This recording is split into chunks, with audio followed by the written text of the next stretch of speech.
She's in violation of Section 4.3, uncontrolled noise. I'm removing the source. That's what Maribel Trusk, president of the Hearthway Hollow HOA, said while unlatching the baby gate to my porch, without knocking, without hesitation, without even pretending to ask. Her manicured hand reached past the slats and wrapped around my son's tiny ribs like she was picking up a throw pillow. By the time I rounded the kitchen island, the silver willow rocker had stopped moving. Maribel was halfway down the porch stairs, holding my 7-month-old son like he was some defective appliance. Her sunglasses were still on. "Put him down," I said. "Now." She didn't. "He was wailing," she said flatly. "I've already logged 2 complaints. You've ignored them." I took 2 steps. My voice didn't rise. "The acoustic monitor you're citing pings to my own server, every 3 seconds. There wasn't a sound above 42 decibels for the past hour." She froze. "If you live anywhere with an HOA that thinks they can walk onto your porch and silence your child, subscribe now, because I've seen what they'll do when they think you won't fight back. My name is Dr. Silas Rain. I'm the chief medical examiner for Pinecrest County. That porch gate is on private property. That child is my son." She shifted her grip like she was holding a grocery bag. I walked faster. "That rocker's been in my wife's family for 3 generations. Custom-carved springs, calibrated for under 6 pounds of force. It doesn't creak unless you want it to." Her hand trembled slightly. "She made me swear," I added, softer now. "She died giving birth to him. She made me promise I'd give him sunlight, air, and silence no one could take from him. That chair was hers. It was the one place he slept without jolting awake." Maribel turned just as her heel caught the last step. Lior's head shifted sideways against her elbow. His neck went limp. She gasped, too late, and crouched to lay him down on the sidewalk like a misplaced purse. I didn't scream. I ran. I scooped him up and bolted inside, laying him gently on the kitchen floor. I checked for breath. Nothing. His head tilted unnaturally to the right, like the spine had simply let go. My hands moved on instinct, fingers behind the occipital ridge, adjusting airway, 2 fingers at the sternum. No sound. "I have medical authority to pronounce," I said to myself, dialing with one hand. Initiating call. The 911 dispatcher was calm. I wasn't. 10 minutes later, paramedics confirmed what I already knew. 7-month-old male, no pulse, pupils unreactive, rigor absent, body temperature rapidly dropping. The silver willow rocker sat silently on the porch behind us, still rocking once every 12 seconds, gently nudged by the breeze. Maribel stood 10 feet back, arms crossed, watching the entire scene unfold. "It was already like that," she said to one officer, voice even. "I just found him slumped. The chair was unsafe." I turned, still kneeling over, my son. "You touched him." Her lip twitched. "I tried to help. You picked up a child with no head support. You dragged him off his own porch. I responded to a community noise complaint. You committed negligent homicide." The officer shifted. "Sir, please." But I was already pulling out my credentials, snapping open the leather flap that read, "County Medical Examiner." "Chain of custody begins now." Maribel blinked. "I will not perform the autopsy," I said, standing. "But I will authorize every test, every impression, every trace. If a single hair shifted out of place, we'll know." I turned to the EMT. "Do not transport him until I photograph this location. This is an active scene under county jurisdiction."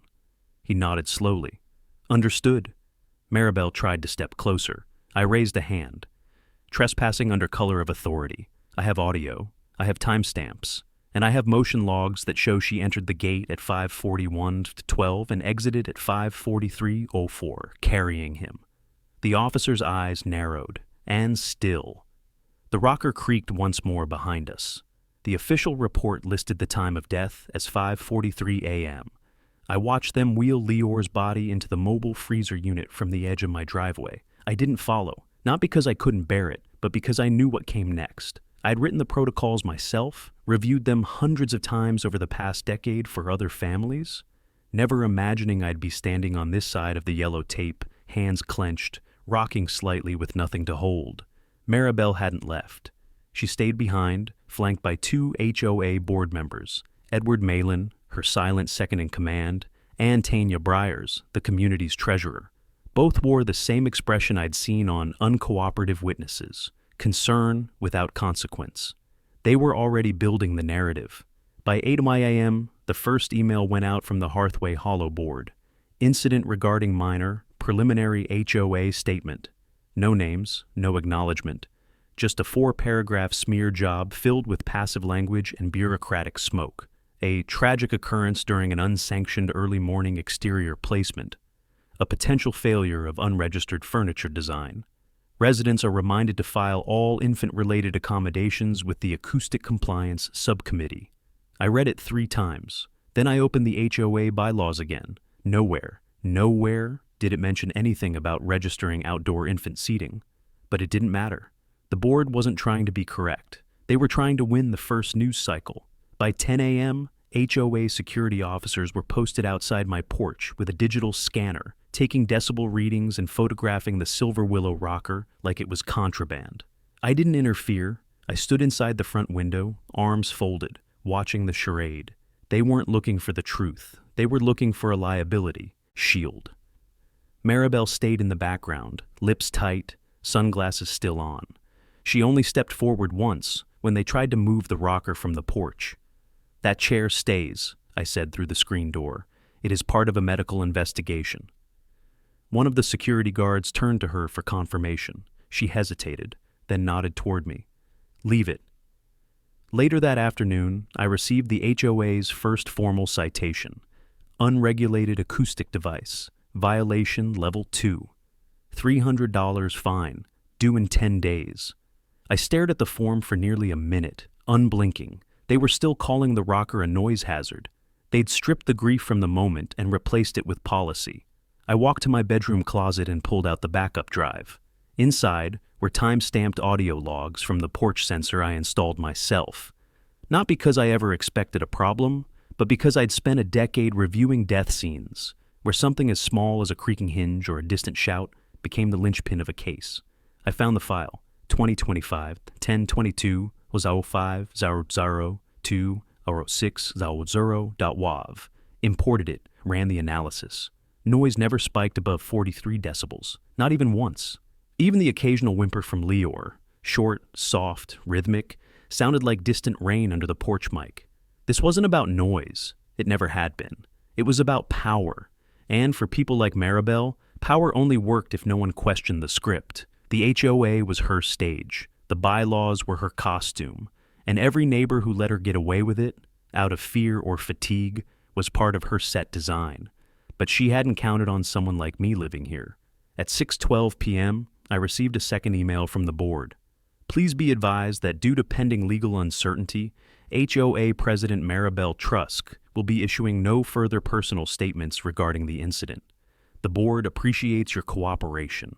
No apology, no investigation, just silence, which was the one thing she'd claimed to value most. I walked outside as the sun fell low over the rooftops and sat down gently in the Silver Willow rocker. I rocked once, slow and steady. The creak it gave was barely audible, but not to me. To me, it sounded like her signature. The next HOA meeting was held less than 48 hours later. Emergency session, closed to residents. They didn't expect me to show up. I didn't ask to speak. I didn't even sit. I just stood in the back of the clubhouse beneath the soft hum of the ceiling fans, watching them fidget in their seats like kids rehearsing a lie. Maribel sat at the center of the horseshoe table, posture perfect, blazer cream white, the same one she'd worn when she held my son.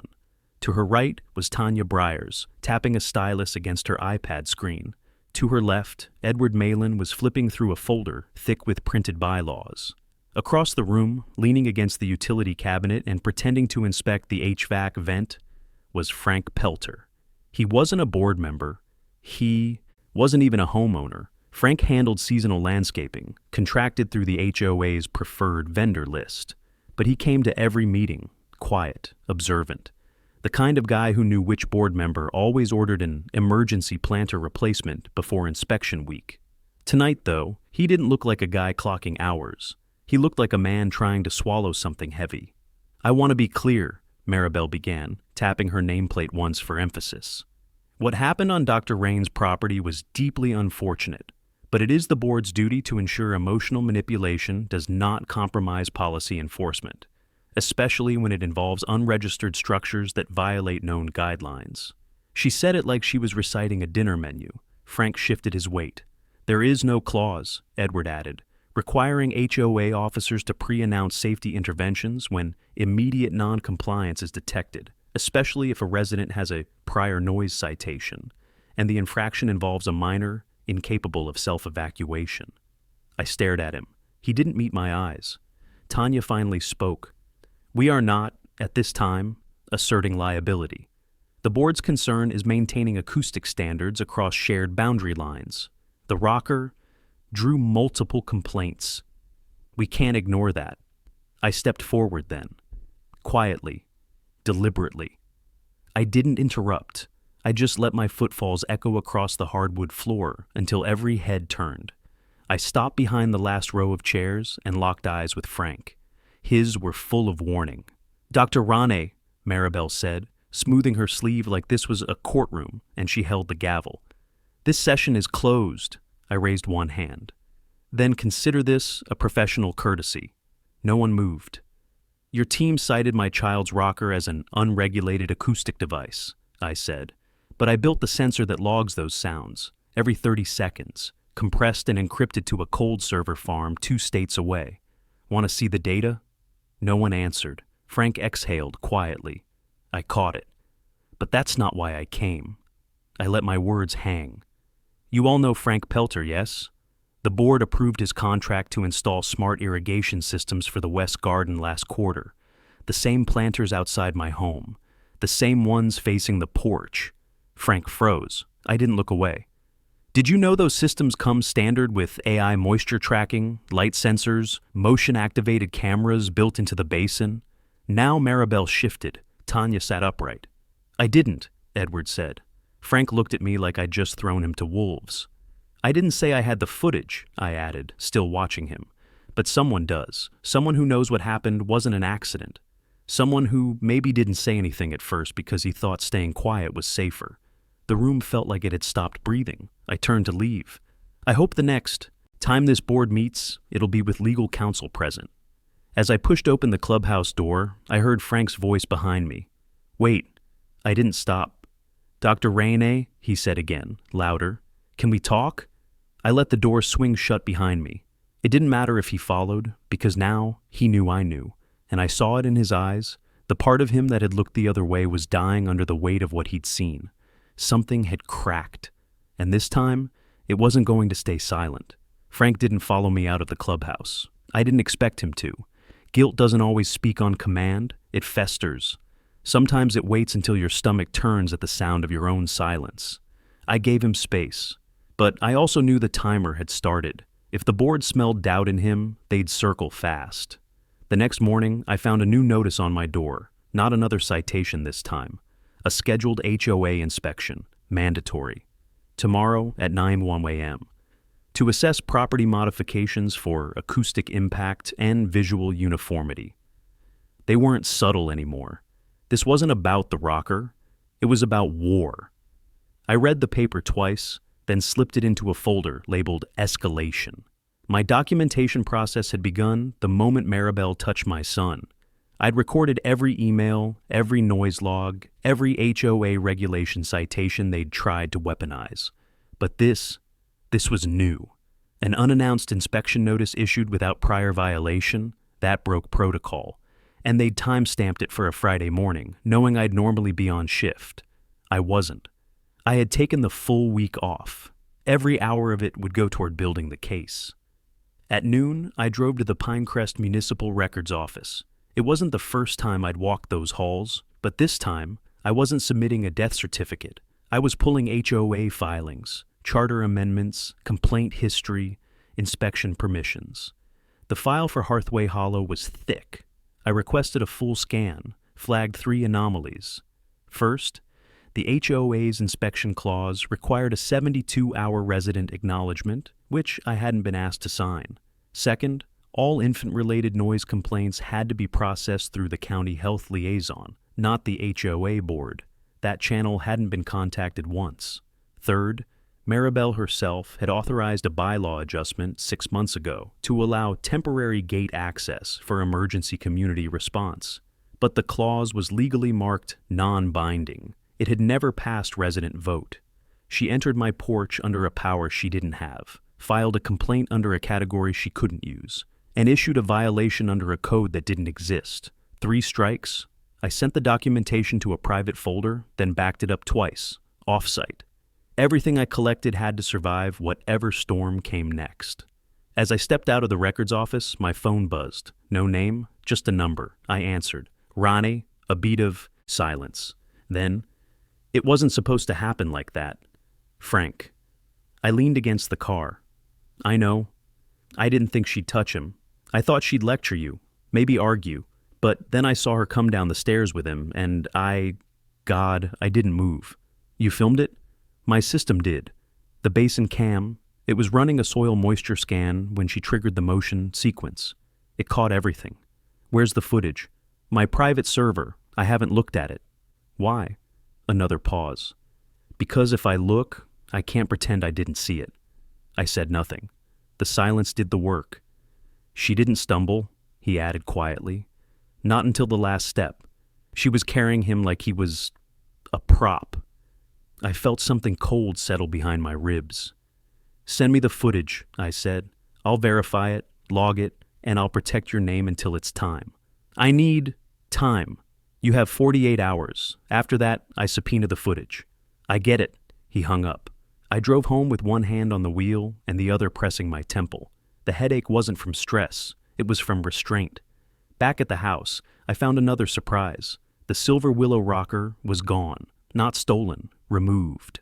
A pink tag hung from the porch column. Item collected for community acoustic review. Temporary removal under HOA Protocol 7.4. There was no such protocol. I stood in the doorway, staring at the spot where my son had last been safe. The rocker had been the last physical bridge to his mother, a handmade heirloom, every joint etched by her grandfather. They'd taken it without permission, without notice, without soul. I didn't shout. I opened the camera app, photographed the empty space, and began the chain of custody log. Maribel had crossed the final threshold. She'd removed the evidence, but I had something she didn't know about. A second audio sensor, hidden beneath the porch step. Battery-operated, independent server, still pinging, still listening. I opened the sensor logs at 2:37 a.m., alone in the back room of my house where the curtains stayed shut and the walls didn't echo. The hidden unit under the porch step was small, no bigger than a stapler, but it had one advantage Maribel hadn't accounted for. It wasn't connected to the HOA's monitoring grid. This feed belonged to me, and it recorded everything. I queued up the timeline from that morning, right before she entered the gate. The waveform was clean. Ambient crickets, the rustle of leaves, the occasional low hum from the neighbor's AC unit. Then, at exactly 5:41:12, the latch clicked. I leaned forward. The audio caught the groan of the gate swinging open. Maribel's shoes hit the boards. 3 soft, deliberate footsteps. Then the sound of Lior's breathing, quiet and steady, followed by a faint squeak of the rocker spring. She didn't say anything. Not a word. At 5:41:44, there was a shift, a shuffle. Then a gasp, not Lior's, hers. The sound of movement, fast and imprecise. The creak of wood under sudden pressure, then silence. Then the sharp knock of something hitting the porch rail, and finally, a low moan. Lior's. I sat frozen, fists clenched so tightly my fingers ached. At 5:43:04, the gate clicked shut. I exhaled for the first time in a full minute. I didn't need a video to know what had happened. I didn't need to see the angle of her hands or the angle of my son's neck. Because I'd heard that sound before, once, in a case involving an abused toddler. It was the sound of torque, a twisting force too strong for an undeveloped spine, a noise no chair could produce. This was it. The proof. I exported the file to 3 external drives. One I placed in a fireproof box beneath my desk. The second I drove to the medical examiner's office and secured in an evidence locker under my name and badge. The third went to Dr. Lee Anand, the independent forensic pathologist I'd contacted the night before. We met outside the county's neutral lab facility, where contracted specialists worked on cases with pending conflict of interest designations. She didn't ask questions. She simply nodded as I handed her the drive and said, "This supports a rotational cervical dislocation, not a blunt force impact." Her only response, "I'll issue a blind analysis and log the chain of custody under sealed review." That was the moment it changed. The story the HOA was building about a faulty chair and a grieving father, too blinded to see the truth, just cracked. Because now, it wasn't just my credentials backing this, it was hers, it was the lab, and soon, it would be court admissible. When I returned home, a patrol car was parked across the street. Not unusual, our neighborhood paid for supplemental coverage. But the officer wasn't in his vehicle. He was standing with Maribel on the sidewalk, speaking quietly, both of them occasionally glancing toward my porch. I didn't approach. I stood just inside my screen door and watched. After a few minutes, the officer walked away. Maribel stayed. She looked straight at me, then raised her phone and snapped a picture of the front of my house. Not subtle, not hidden. I stared back. She wanted me to know the game wasn't over. That's when I made the call to Detective Lorna Keats. She wasn't just any investigator. She was the county's lead on unnatural death cases involving minors. We'd worked side by side for years. She knew my methods, my ethics, my absolute unwillingness to stretch evidence beyond its breaking point. When she picked up, she said, "I heard." I told her I had sealed audio evidence, an independent forensic reviewer, and a motive tied directly to illegal bylaw enforcement. Her response was immediate. "Bring everything. I'm opening a case file." That night, I sat alone in the quiet. No creaking rocker, no baby monitor, just the weight of every sound I preserved, looped, and labeled in folders that would outlive the board's silence. I opened one last file, the raw, unfiltered audio of that morning, and I listened. Not just to the moment it happened, but to the exact second Maribel exhaled afterward. Not a gasp, not a cry, a sigh, as if she'd fixed a problem. The doorbell rang at 8:57 a.m. I'd been waiting for them since sunrise, sitting on the bottom step with a binder in my lap and a GoPro recording above the doorframe. I didn't care if the inspection team showed up with notepads or body cameras. Everything they touched today would be documented on my terms. When I opened the door, Edward Mullen stood there in a pressed blue polo, clipboard in hand. Behind him was another board member I didn't recognize. Young, nervous, probably new. Neither looked me in the eye. "Inspection appointment," Edward said stiffly. "You're not authorized," I replied. He cleared his throat. Per Section 3.12, the board reserves the right to conduct spontaneous reviews. That clause requires 72-hour resident acknowledgement and photographic notice. You gave me neither. This inspection is null. Edward hesitated. The younger man shifted, clearly unsure whether to proceed. I didn't move. "You can file a new request. This one's over." Edward opened his mouth to push back, then glanced up at the GoPro light, blinking red above the door. He clicked his clipboard shut. "We'll be in touch." They left without another word. I stepped back inside and locked the door. The game had shifted. Before, they'd danced around policy, bending rules until they snapped. But now they were testing thresholds, probing for weakness. They wanted to see if I'd flinch, if I'd cave. Instead, I called Detective Lorna Keats and told her what happened. "I'll file a suppression recommendation," she said. "Their inspection attempt now qualifies as potential witness intimidation. Don't engage them directly again. Let me handle it." That same afternoon, Dr. Lee Annan sent me her preliminary findings. Confirmed. Rotational cervical dislocation, no visible trauma consistent with impact from a fall, no cranial bruising, vertebral separation at C1 and C2 with torsional pressure indicators. Non-accidental mechanism, she wrote. I read it twice, then sent it to Lorna, attaching the audio file from the porch sensor and chain of custody documentation. She responded with one word, received. 2 hours later, the district attorney opened a case. That night, I walked the perimeter of the neighborhood, not out of fear, out of habit. My body still moved on a schedule built from years in pathology. Morning calls, midday reports, evening perimeter resets. My work never followed the sun. It followed evidence. I reached the west edge of Hearthway Hollow, where the smart planters lined the garden path. They were still there, rows of uniform ceramic pots brimming with drought-resistant. Flora. On the second planter from the end, I saw the faint outline of a motion sensor beneath the faux stone basin lip. The same one Frank had used, the same model I'd approved 2 years earlier during a county landscaping bid. It looked untouched. That gave me hope. When I returned home, I found an envelope slid under the front door. No name, no logo, just a folded page printed with HOA letterhead. Subject: Cease and desist. Unauthorized audio surveillance. The letter accused me of illegally recording HOA enforcement activity and demanded the immediate removal of all unregistered devices. They quoted county code poorly and cited privacy infractions that didn't apply to publicly visible equipment on private property. I laughed once, just once, because I knew who wrote it. Not an attorney, not a paralegal. It was Maribel.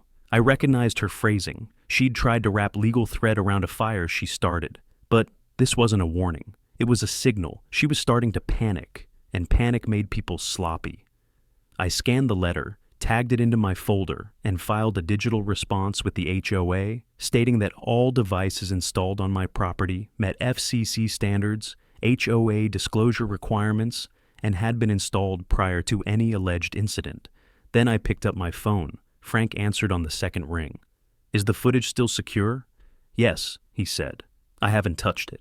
"You need to. Soon. The DA's office will ask for it next." Another pause. "Is it really happening?" "It is. Anand's report is in. The case is open, but they'll want more. I'll extract the files tonight." "You'll be protected," I said. "But you have to move now. They're tightening their net." He didn't argue. When I hung up, I stood in the kitchen staring at the empty spot where the rocker used to be. They'd taken it to erase evidence. But they'd overlooked the thing I never stopped trusting, my own training. Not just in what people say, but in what they don't hear coming. Frank called just after midnight. "I watched the whole thing," he said. The feed captured her from the moment she stepped onto the porch. His voice was cracked open, like he hadn't blinked since pressing play. I didn't say anything at first. I let the silence give him space. "She didn't hesitate," he continued. "She didn't pause to knock. She just opened the gate and walked straight to the rocker. Leor wasn't crying. He was asleep. She lifted him like he was inanimate." I closed my eyes. I already knew, but hearing it confirmed, unfiltered, unshaped by analysis, was different. It wasn't science now. It was witness. "She adjusted him in her arms once," Frank added, voice trembling. "And that's when his head, his neck, twisted. The sound, it made me stop the playback." "Is the video timestamped?" "Yes. Audio is layered in too. Motion sensors logged every step." "Good. Secure it. I'll have Keats contact you directly." "Silas, I didn't come forward because I was afraid they'd destroy my business, my landscaping contracts." "I know. They told me they'd blacklist me from every HOA on this side of the county." Maribel made that clear. I exhaled slowly. "They won't be in charge much longer." Frank went quiet. Then, "Can I send it to you too, just in case?" "I already created a secure drop. Upload it there. I'll handle the rest." By the time I opened the footage, it was 2:08 a.m. I didn't watch it all the way through. I didn't need to. I only needed to confirm it matched what the audio sensor had already given me. Angle, posture, entry time, handling. It matched exactly, and one detail I hadn't expected struck me in the chest. As Maribel leaned into the rocker, she looked over her shoulder. She knew the planter was there. She just didn't realize it was watching. I archived the file and drafted the formal digital affidavit for Frank to sign. Then I wrote a second one for chain of custody authentication. By morning, both were submitted. At 10:15 a.m., I received a message from Detective Keats. "We've reviewed Frank's footage. It's consistent with Dr. Annan's findings. Preparing warrants now. We'll keep you posted."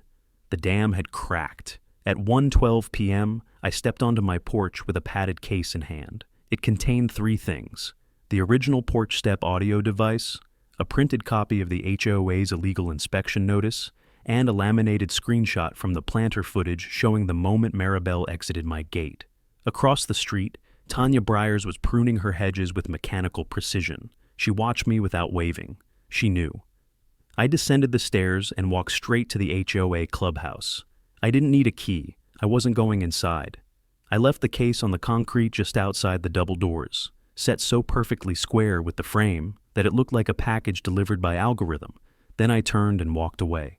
Let them open it. Let them see what they'd lost control of.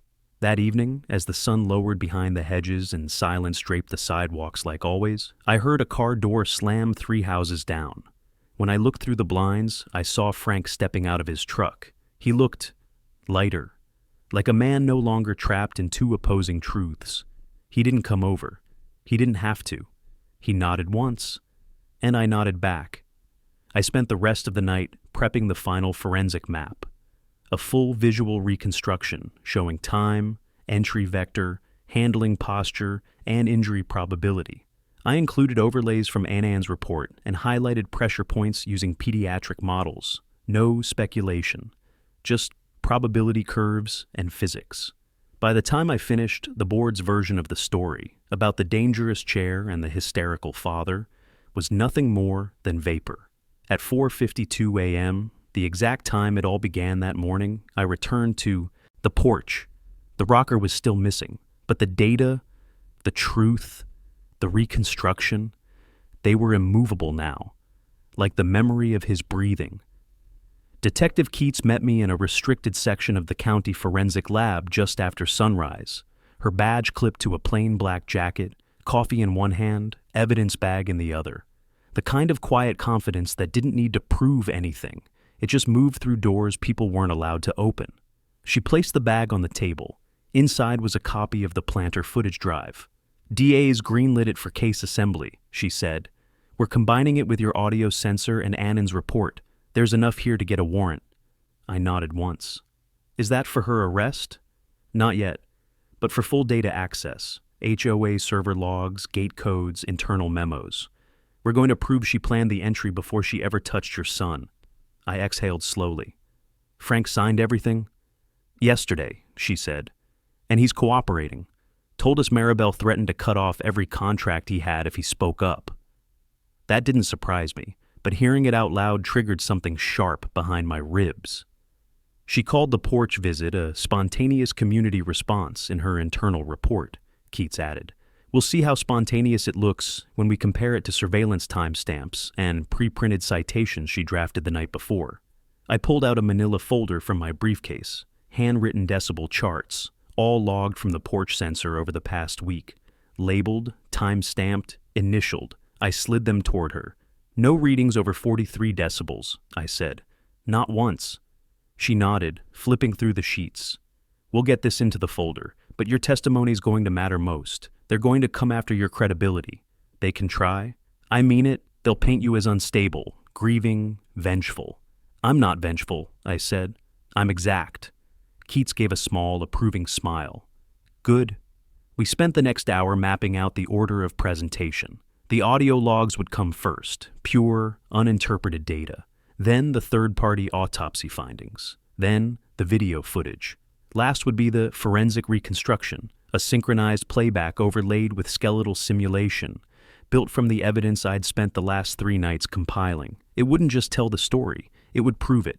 After she left, I sat alone at the terminal for another hour, refining the pressure model on the spine animation. I reduced the frame delay to match the precise moment torque was applied, when the body weight shifted in the footage, when the second vertebra twisted outside its safety threshold. At exactly 5:42:12 in the simulation, the red fracture indicator blinked. That was the moment she broke him. I saved the file, exported a backup, and closed the lab. Back home, the neighborhood felt different. Not quieter. Hearthway Hollow was always quiet, but aware. People on porches seemed to look longer. Conversations dropped into whispers when I walked by. They knew something was coming. At 2:03 p.m., a black SUV pulled up in front of Maribel's home. 2 plainclothes officers stepped out. No lights, no fuss. One had a folder, the other had a tablet. They didn't knock immediately. They stood on the porch, reviewing a screen together. Then one of them pressed the doorbell. I watched from across the street, arms folded. She answered, still in her pressed slacks and pastel blouse, still dressed like she owned the entire subdivision. But when she opened the door and saw the folder, her face changed. I didn't need to hear the words to know what was said. They handed her the paperwork. She tried to argue. Her gestures were tight, lips thin, eyebrows raised just slightly, calculated indignation. But the officer didn't react. He pointed once at the tablet, then at the folder. She backed up a step, the door closed, and the SUV stayed. They weren't here to arrest her. Not yet. But they'd started the process that would strip her of every digital shield she'd used, every log deletion, every forged complaint, every internal thread. Back at my place, I opened my case file one last time. A single label on the top read Lior R. Death Investigation 11/24/25. I flipped it open and ran my fingers across the front page. His name, not a case number, not a noise complaint, not a file buried under HOA folders. A name, and that's what they could never erase. By the following morning, Maribel's porch looked like a fortress. Her mailbox was taped shut, the blinds drawn in every window, and a small sign had been staked into her front garden. Legal proceedings pending, no trespassing. Bold red letters on white corrugated plastic, trying to scare off accountability. But the thing about silence is, it doesn't protect you. It just makes your footsteps louder when you finally have to walk into the light. I spent most of that day in the county forensics office, finalizing the preparation phase. The animation was now complete, every frame synchronized to real time stamps, overlaid with skeletal mapping, stress indicators, and proximity coordinates from Frank's camera. You could pause any moment and measure the torsion vector applied to Leor's cervical spine. There were no assumptions, no artistic interpretation, just anatomy and motion physics. We used a pediatric model, full 3D rendering, courtesy of the same software I'd helped design during a multi-agency investigation into shaken infant fatalities. What made it admissible in court was exactly what would destroy Maribel in front of a jury. It didn't tell a story, it showed a sequence of certainties. Detective Keats arrived halfway through the final test run, arms crossed as she watched the display monitor. She didn't flinch when the pressure threshold turned red at frame 183. "She's going to crack," she said flatly. "Already has," I replied. We compiled everything into a master evidence packet: video, audio, autopsy, digital renderings, chain of custody documentation, HOA bylaws, email logs, violation history, inspection notices. Each piece was labeled, time-stamped, and indexed. Nothing left open, nothing left to argue. At 5:12 p.m., we walked the whole file down to the district attorney's office.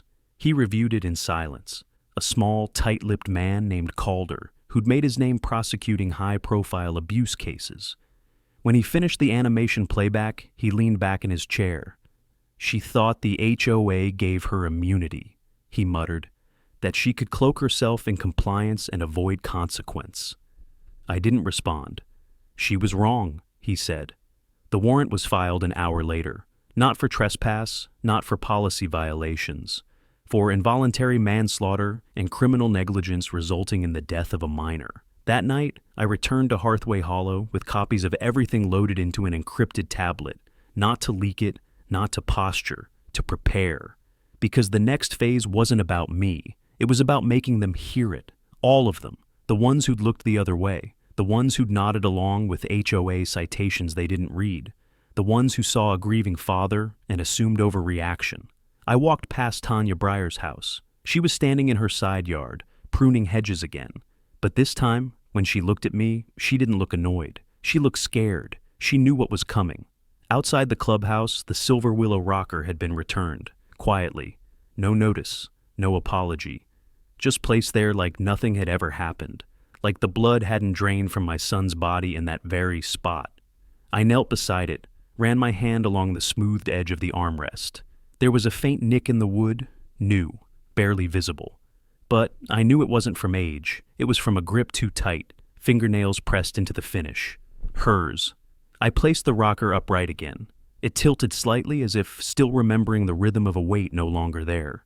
Then I stepped back, let them all see it. The board had scheduled a community clarification forum for the following night. Not an apology, a clarification. Their language, not mine. I planned to attend, not with words, with proof, because they didn't deserve a speech. They deserved to hear his last breath the way I had. Undeniable, unforgiving, and echoing longer than silence ever could. The community forum was scheduled for 6 by 8 p.m. Sharp, no children allowed, no recordings permitted. The notice, printed in HOA-approved font and posted at every mailbox pedestal in Hearthway Hollow, framed it as a transparent conversation about recent misunderstandings. That word, misunderstandings, did all the heavy lifting. It turned a dead child into a misfiled form. But I didn't walk into that. Clubhouse to argue definitions. I walked in with a case file, a county-sanctioned forensics report, and a 26-inch tablet loaded with the truth. The room was already full when I entered. Neighbors sat in tight rows of folding chairs, murmuring with the half-guilt of people who hadn't spoken to me since the day Lior died. Edward Mullins stood near the back with his arms folded. Tanya Briers sat stiff in the front row. And at the center, seated at the head table under the soft yellow light of a pendant lamp, was Maribel Trusk. She wore the same blazer from the morning she trespassed onto my porch. The same thin smile stretched across her face, but the corners of her eyes twitched every time a door opened. She knew what this meeting really was. She just didn't know how loud the silence would get. Detective Keats wasn't there.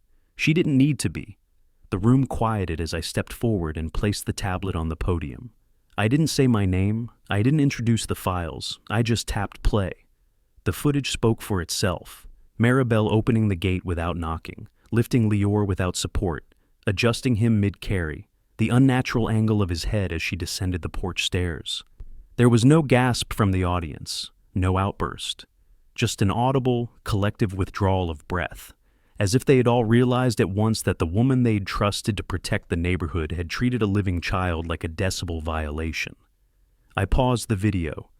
Rotational cervical dislocation, I said. Verified by 2 licensed forensic pathologists, consistent with manual mishandling. Not a fall, not a faulty chair, a person, a hand, a choice. I tapped again. The animation loaded next, the same scene, overlaid with a digital skeleton, pressure vectors highlighted in red. C1 and C2 separated here, I said, pointing. Neck unsupported, torque applied. No one moved. I let the frame hang, then tapped once more. Audio played, Maribel's footsteps, the creak of the rocker, the snap of the latch. And after the silence, her exhale, that final sigh. Tanya lowered her head. Edward stared down at his shoes. Someone in the back mumbled a prayer. I stepped away from the podium.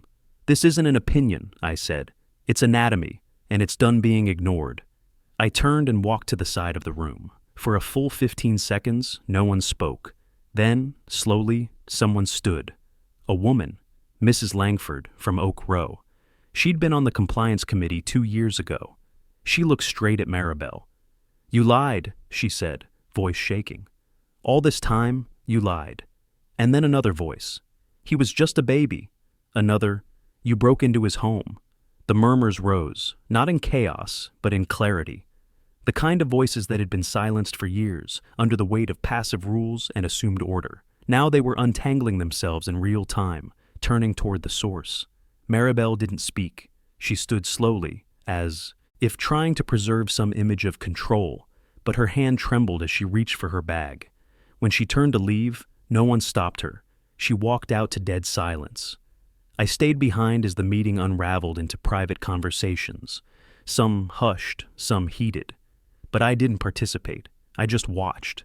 The damage had already been done, but now, finally, the cover-up had been undone. At 7:38 p.m., I received a text from Keats. Warrant served. She's in custody. Statement pending. You did what needed to be done. I didn't reply. I stepped outside into the cooling night air, and across the street, the silver willow rocker stood waiting, reclaimed from the HOA storage facility just that afternoon, returned to my porch under court order.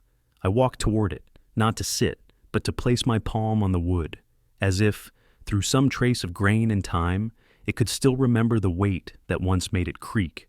The courtroom was small, no jury, not yet, just a pre-trial hearing to determine admissibility, witness credibility, and whether the charges would hold weight in front of a grand jury. It wasn't a trial, but for Hearthway Hollow, it might as well have been. They packed the gallery, homeowners, former board members, even vendors who'd once spoken to Maribel only through glass doors. The room smelled like paperwork and quiet resentment. I sat near the front, not on the witness bench yet, but close enough to see the tremble in her hand as she adjusted her scarf. Maribel wore black. Not because it was appropriate, but because it gave the illusion of mourning. She kept her chin high, hands folded, like a woman misunderstood rather than indicted. When the judge entered, the room shifted into silence. Then the state presented its first exhibit, the planter footage. There were no gasps this time, just the unspooling of facts, the gate opening, the child lifted, the unnatural handling, the neck torque, the moment she lost balance, not because of the rocker, but because of her own lack of care. The defense tried to argue distortion. They called it contextually misleading. But when Keats testified to chain of custody and the AI sensor metadata, the argument crumbled before it finished forming. Next came Dr. Lee Anand. She moved through her autopsy findings with surgical precision, detailing the vertebral damage, the absence of external impact trauma, the angle of rotation necessary to cause separation between C1 and C2. Her voice never cracked. Her hands never hesitated. Then they called me. I stood, walked past the gallery, eyes on the floor until I reached the stand. I swore in. The prosecutor kept it simple. State your name. Dr. Silas Rainey, Chief Medical Examiner for Pinecrest County. Were you present at the time of the incident? Yes. Did you observe the immediate aftermath? I did. And what expertise do you bring relevant to the physical findings of this case? I lifted the printed HOA report. 17 years in forensic pathology. I've certified over 3,000 cases. 223 of them involved minors. I co-authored the county's rotation trauma guidelines. He nodded. Can you confirm the injury was consistent with manual mishandling? Yes. Based on audio logs, the video file, and autopsy data, the injury could not have resulted from a passive fall. He let that hang in the air. I turned toward the judge. The moment the child's neck shifted, it produced a torque-based separation. No accidental stumble could produce the same pattern of damage. The defense tried to strike the testimony, arguing emotional conflict of interest. The judge denied it. Expertise is not negated by grief, she said, firm. When I stepped down, I didn't look at Maribel, but I could feel her watching me. The last witness was Frank. He walked in with his head lowered, hat clutched in his hands. But when he reached the stand and raised his hand for the oath, something changed. His voice didn't shake. I was afraid, he said. I saw it happen, and I didn't say anything at first. I didn't want to lose my contracts. What changed? The prosecutor asked. Frank glanced toward me. Dr. Rainey didn't yell. He didn't threaten. He just told me the truth would outlast all of us. And I realized I couldn't live knowing I'd helped hide it. The judge recessed 20 minutes later. No decision yet, but it was coming. I stepped outside into the open air, the courthouse shadow trailing behind me. Reporters waited across the street. None of them spoke to me. They didn't have to. The look in their eyes told me enough. They'd seen the footage. They'd heard the data. They were recalibrating what they thought HOA power looked like. As I reached my car, I spotted someone else on the steps. Tanya Briers. No clipboard now. No blazer. Just a tired expression and a white envelope in her hands. She walked toward me, stopped halfway. I voted yes, she said quietly. The day they authorized the key override. I thought it was for emergencies. I said nothing. She extended the envelope. Inside was a signed statement, her resignation from the board. I failed to stop her, she added. I folded the letter once and slipped it into my coat. You don't stop someone like Maribel with a vote, I said. You stop her with evidence. She nodded, eyes misting, then turned and walked the other way. The courthouse clock chimed behind us, and somewhere deep inside that building, the truth was now permanent.